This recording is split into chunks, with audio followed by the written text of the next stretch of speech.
একাদশ শ্রেণীর বন্ধুরা, আমি সরকার স্যার তোমাদের জন্য ইতিহাসের একেবারে ফাইনাল সাজেশান আজকে দিচ্ছি, যেখানে 8 নম্বরের সমস্ত প্রশ্নই তোমরা কমন পাবে। তার সঙ্গে 2 নম্বরের প্রশ্নগুলিও আজকে এখান থেকে পেয়ে যাবে। এবছরে তোমাদের ফাইনাল পরীক্ষা এইচএসের সঙ্গেই হবে, অর্থাৎ 16 তারিখ থেকে শুরু হচ্ছে। আর পরীক্ষাগুলো বেশিরভাগ স্কুলই কোশ্চেন সেই স্কুলে মাস্টারমশাইরা নিজেরাই করবেন। কোনো কোনো স্কুলে কেনা কোশ্চেন অর্থাৎ বোর্ডের কোশ্চেন থাকতে পারে। যেভাবেই আসুক, তোমরা এখান থেকেই ফাইনাল পরীক্ষার কমন প্রশ্নগুলি পেয়ে যাবে। তাই ভিডিওটি না টেনে সম্পূর্ণ ভিডিওটি মনোযোগ সহকারে দেখে শুনে এবং এই প্রশ্নগুলি তোমরা যদি প্রত্যেকেই ভালোভাবে দেখে যাও, আমি আশা করি তোমরা অবশ্যই প্রত্যেকেই খুব ভালো রেজাল্ট করবে এবং এইচএসে উত্তীর্ণর জন্য খুব ভালোভাবে সফল হবে। তো দেখে নাও আজকে ইতিহাসের তোমাদের জন্য কি প্রশ্নগুলি আছে। 1 নম্বরে আমি যেটা রেখেছি, 8 নম্বরের কোশ্চেনগুলি প্রথমে বলছি। 1 নম্বর আছে মৌর্য সাম্রাজ্য ও ম্যাসিডোনীয় সাম্রাজ্যের তুলনামূলক আলোচনা করো। মৌর্য সাম্রাজ্য ও ম্যাসিডোনীয় সাম্রাজ্যের মধ্যে তুলনামূলক আলোচনা করো। 2 নম্বরে ভারতীয় উপমহাদেশে ইন্দো ইউরোপীয় বাণিজ্যের প্রভাব ও গুরুত্ব লেখো।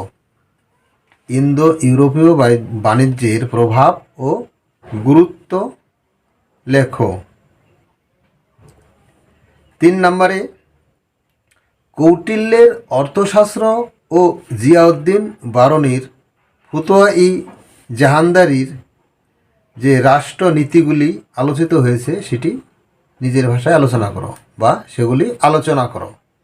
এখান থেকে একটাও দিতে পারে, আবার দুটিও দিতে পারে, 4 করে। 8 মার্কের প্রশ্ন। 4 নম্বরে রেখেছি নব্য প্রস্তর যুগের মানুষের জীবনযাত্রার পরিচয় দাও। নব্য প্রস্তর যুগের মানুষের জীবনযাত্রার পরিচয় দাও। 5 নম্বরে নদীমাতৃক সভ্যতা কাকে বলে? 3টি নদীমাতৃক সভ্যতার নাম লেখো। হরপ্পা সভ্যতার নগর জীবনের বৈশিষ্ট্য ও পতনের কারণগুলি লেখো। পাট করে দিবে এবছরের প্রশ্নগুলো, বা 8 নম্বরের প্রশ্নগুলো তো পাট করেই হয়। 4 নাম্বার করে, বা 5 নাম্বার 3 নাম্বার, কিংবা 6 নাম্বার 2 নাম্বার, এরকম ভাগ থাকে। তো যেগুলো দিচ্ছি এগুলোই তোমরা অবশ্যই মনোযোগ সহকারে পড়বে। 6 নম্বরে আছে মগধের উত্থানের কারণগুলি লেখো। মগধের উত্থানের কারণগুলি লেখো, বা দিতে পারে সুরজ মহাজনপদের মধ্যে মগধ কিভাবে সাম্রাজ্য গঠন করলো তা লিখো। এভাবে ঘুরিয়ে দিতে পারে প্রশ্নটা, যেভাবেই দিক একই উত্তর হবে। তার সঙ্গে আছে প্রাচীন ভারতের ইতিহাসে গুপ্ত যুগকে সুবর্ণ যুগ বা স্বর্ণযুগ বলা হয় কেন? এভাবে একই সঙ্গে রেখেছি, 4 করে দিতে পারে কিংবা আলাদাও দিতে পারে। 7 নম্বর প্রশ্ন, ইকতা ব্যবস্থা কি বা ইকতা ব্যবস্থার সম্পর্কে যা জানো লেখো। তার সঙ্গে মুঘল সম্রাট আকবরের মানসবদারি ব্যবস্থার গুরুত্ব আলোচনা করো। ইকতা ব্যবস্থা আর মানসবদারি ব্যবস্থা দুটো তোমরা অবশ্যই ভালো করে পড়বে, এটা এবছরের জন্য খুবই কমন প্রশ্ন। 8 নম্বরে বর্ণ ও জাতি ব্যবস্থার উৎপত্তি বিবর্তন সম্পর্কে আলোচনা করো। উৎপত্তি ও বিবর্তন সম্পর্কে আলোচনা করো। জাতীয় বর্ণের প্রধান পার্থক্যগুলি লিখো। অর্থাৎ জাতি বর্ণ থেকে একটি প্রশ্ন অবশ্যই থাকবে। তো যেভাবে প্রশ্নগুলো বললাম, জাতি আর বর্ণ এই দুটি খুব ভালো করে পড়বে, তাহলে এখান থেকে অবশ্যই পেয়ে যাবে। 9 নম্বরে ভারতীয় উপমহাদেশে ইন্দো রোমান বাণিজ্যের প্রভাব ও গুরুত্ব আলোচনা করো। ইন্দো রোমান বাণিজ্যের প্রভাব গুরুত্ব আলোচনা করো। এটি মূলত গুপ্ত যুগে যে ইন্দো রোম সাম্রাজ্যের সঙ্গে বাণিজ্য চলেছিল সেই বাণিজ্যের কথা আলোচনা করতে হবে। 10 নম্বরে পুলিশের বৈশিষ্ট্যগুলি লেখো, এর পতনের কারণগুলি আলোচনা করো। পুলিশের বৈশিষ্ট্যগুলি লেখো, এর পতনের কারণগুলি আলোচনা করো। এর সঙ্গে ছোট করে দিতে পারে, মিশরকে নীল নদের দান বলা হয় কেন? মিশরকে নীল নদের দান বলা হয় কেন? 11 নম্বরে সম্রাট আকবরের সুল-ই-কুল ও দিন-ই-এলাহি সম্পর্কে বিশদে আলোচনা করো। সম্রাট আকবরের, মুঘল সম্রাট আকবর তার সুল-ই-কুল ও দিন-ই-এলাহি যে নতুন ধর্ম প্রবর্তন করেছিল তার সম্পর্কে বিশদে আলোচনা করো। এছাড়া আকবর কেন মানসবদারি ব্যবস্থা প্রবর্তন করেছিলেন লেখো। অর্থাৎ আকবরের মানসবদারি ব্যবস্থাটা এবছর খুব কমন প্রশ্ন। 12 নম্বরে প্রতিবাদী আন্দোলন কাকে বলা হয় বা কাকে বলে? খ্রিস্টপূর্ব 6ষ্ঠ শতকে নতুন ধর্মীয় আন্দোলনের পটভূমি আলোচনা করো। খ্রিস্টপূর্ব 6ষ্ঠ শতকে ভারতে যে নতুন প্রতিবাদী ধর্মীয় আন্দোলন হয়েছিল সেই আন্দোলনের পটভূমি কেন উৎপত্তি হয়েছিল সেগুলো আলোচনা করো।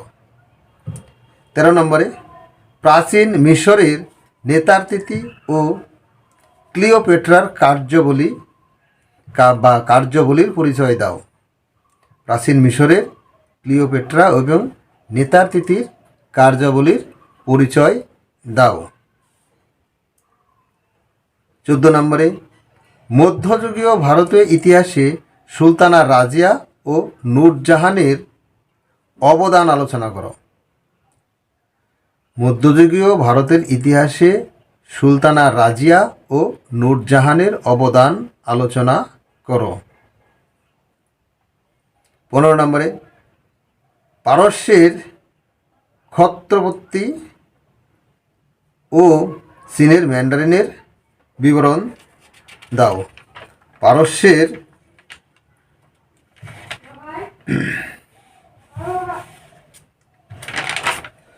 পারস্যের ক্ষত্রপ ও চীনের ম্যান্ডারিনের বিবরণ দাও। এই তো 15টি প্রশ্ন তোমাদের 8 মার্কের দিলাম। এখান থেকে অবশ্যই তোমরা সম্পূর্ণ প্রশ্নই কমন পাবে। বেশিরভাগ প্রশ্নই নাম্বার দিয়ে অথবা দিয়ে 2টি করে প্রশ্ন থাকে, সেক্ষেত্রে তোমাদের ভাগ ভাগ করে দিলাম, এখান থেকেই পেয়ে যাবে। এগুলোই যদি তোমরা খুব ভালো করে দেখো তাহলে অবশ্যই 8 মার্কের সমস্ত প্রশ্নই তোমরা কমন পাবে। এবারে 2 নম্বরের সম্ভাব্য কিছু প্রশ্ন আমি বলছি, সেগুলো তোমরা অবশ্যই পড়ে নিও। এক হলো পাট্টা ও কাবুলিয়াত কি বা কে প্রবর্তন করেছিলেন আলোচনা করো। 2 নম্বরে সপ্তাঙ্গ তত্ত্ব কি?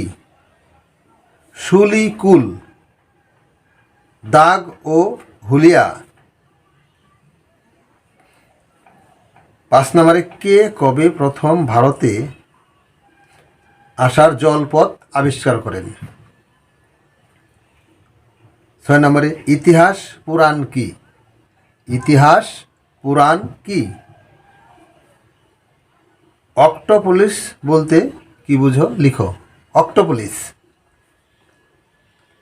8 নম্বরে নিম্নবর্গের ইতিহাস চর্চা। ভারতে হুন আক্রমণ সম্পর্কে একটি টিকা লেখো। আধুনিক মুদ্রণ যন্ত্র কে কবে আবিষ্কার করেন? রানী দুর্গাবতী। মধ্যযুগের ভারতে রানী দুর্গাবতী সম্পর্কে একটা টিকা লেখো। এটি সম্রাট আকবরের সমসাময়িক ছিলেন ইনি। ক্রুসেড কি? প্রাচীন ভারতের দাস ব্যবস্থা সম্পর্কে একটি টিকা লেখো। হামুরাবির আইন সংহিতা সম্পর্কে যা জানো লেখো। অর্থাৎ টিকা ছোট করে লিখতে হবে। প্রাচীন ভারতের বিবাহের প্রকারভেদগুলি লেখো। যে বিবাহ আমরা যা প্রকারভেদগুলি জানতে পারি সেগুলির নামগুলি লিখতে হবে। সভা ও সমিতি কি? এটি বৈদিক যুগের সভা সমিতি। অশোকের ধম্মনীতি, 10 রাজার যুদ্ধ, মহাভিনিষ্ক্রমণ, শ্বেতাম্বর ও দিগম্বর এবং মহাযান ও হীনযান। এই 2 নম্বরের শর্ট প্রশ্নগুলো যদি তোমরা দেখে যাও তাহলে অবশ্যই তোমরা এখান থেকে কমন পাবে। এছাড়া একাদশ শ্রেণীর জন্য ইতিহাসের আমার যে শর্ট প্রশ্নের ভিডিওগুলি আছে 1 মার্কের, সেই ভিডিওগুলি তোমরা দেখে যাবে। অবশ্যই তোমরা 80% নাম্বার বা 80-র মধ্যে 75-80 এরকম পেয়েই যাবে এই প্রশ্ন থেকে। তো এই ছিল আজকের একাদশ শ্রেণীর ইতিহাসের ফাইনাল সাজেশান। তো ভিডিওটি যদি তোমাদের ভালো লাগে তাহলে চ্যানেলটি বন্ধুদের কাছে শেয়ার করে দেবে, সাবস্ক্রাইব করবে এবং লাইক করবে। আজকে এই পর্যন্তই রাখছি। বাই।